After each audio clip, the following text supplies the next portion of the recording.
It is no mistake that Gintama is one of the highest rated anime of all time. But does it still hold up in 2025? In an era where anime is basically taking over pop culture and is even outperforming Hollywood in the box office?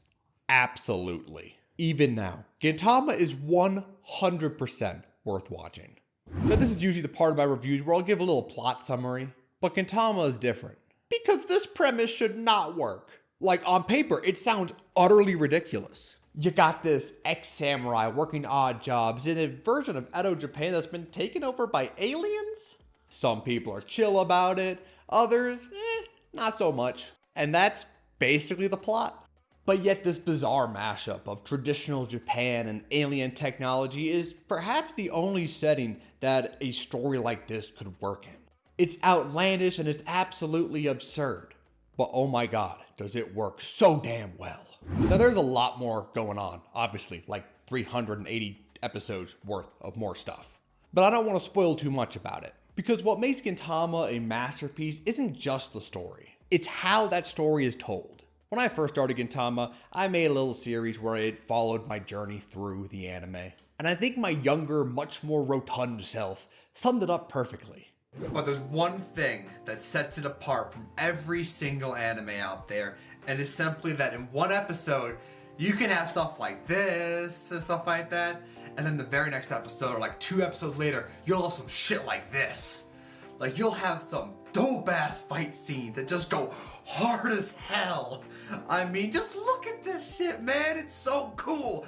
The true genius behind this series is how it goes between comedy and those more serious parts where it tells a pretty damn good story so effortlessly and so fluidly. It's able to move between these comedic parts and these more serious parts like no other series out there. One minute you're crying laughing at some parody of Dragon Ball or Naruto or just some bizarre thing going on. And the very next episode you are hit with a scene that just gets you hyped up, jumping up and down in front of your TV. And holy shit, do some of those moments go hard.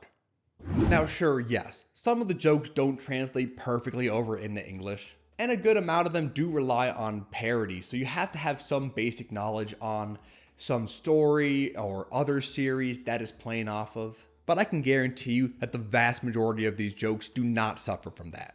A lot of it is that type of humor that breaks through language barriers. I am not lying when I say that this is one of, if not the funniest anime I've ever watched. In fact, the only series I consider a competitor to this is Grand Blue. And that is one hilarious series. But comedy and a good story aren't all this series has to offer either. On top of all of that, and I think most importantly, we got the characters. Every single one adds their own flavor to the mix, and no one embodies that more than the man himself, Gintoki Sakata. He is lazy, he is broke, and he is constantly getting himself into mischief. But when things get serious, like when it really counts, there is no one else you'd rather have around. He's not your perfect shonen protagonist with some grand dream he's chasing after. He's flawed, he's cynical, and he is painfully human. And that is exactly what makes him such a damn good character. He is absolutely imperfect, but that is precisely what makes him perfect. And then there's Kagura and Shinpachi, the two who join him on all these different odd jobs, both with their own roles in this wild dynamic that hit every single comedic beat so perfectly. The way the three of them interact is just utterly hilarious, and I love it. And best believe that's not all either. You have a whole cast of characters, each with their own bits, but most importantly, their own stories as well.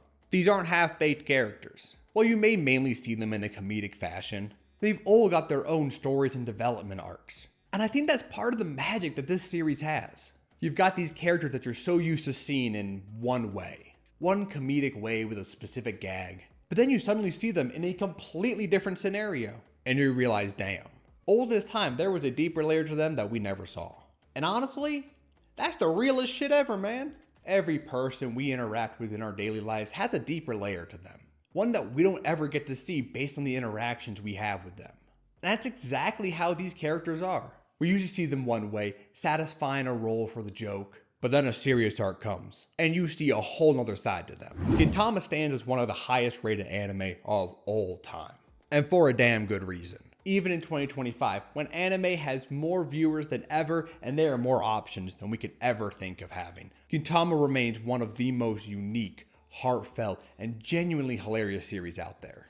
It's the kind of anime that makes you realize why you fell in love with anime in the first place, which is why it is hands down my favorite anime of all time. No other series can send you on this roller coaster of emotions like Gintama does. I could sing the praises of this series all day long, but I think there's no better way to really wrap this up than this clip of me from 3 hours after I finished Gintama. 3 hours ago, I officially finished Gintama. And all I can say is that this is perhaps the perfect anime. There will never be an anime just as full of life and passion as this one. At least I don't think. I would love to be shocked and surprised, but this is by far my favorite anime. It's just so incredible. There isn't any other show like it that can blend comedy with great story and have these tense parts but also have these funny parts all mixed together, just create this perfect blend of fun but also just an incredible story with equally as incredible characters. If you have watched Gintama, be sure to drop some love down below. Show these people exactly why they too need to pick up this series. And if you haven't watched it yet, close off this video, open up Crunchyroll, and start watching. I guarantee you that the second that you finish watching all of it, you'll have the exact same thoughts as me.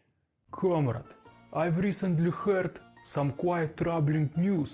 Rumor has it you haven't subscribed to Senpai Supreme. Comrade, tell me this is not true. You have to subscribe right now, or the KGB will find out. Subscribe, comrade, and Mother Russia will be proud of you.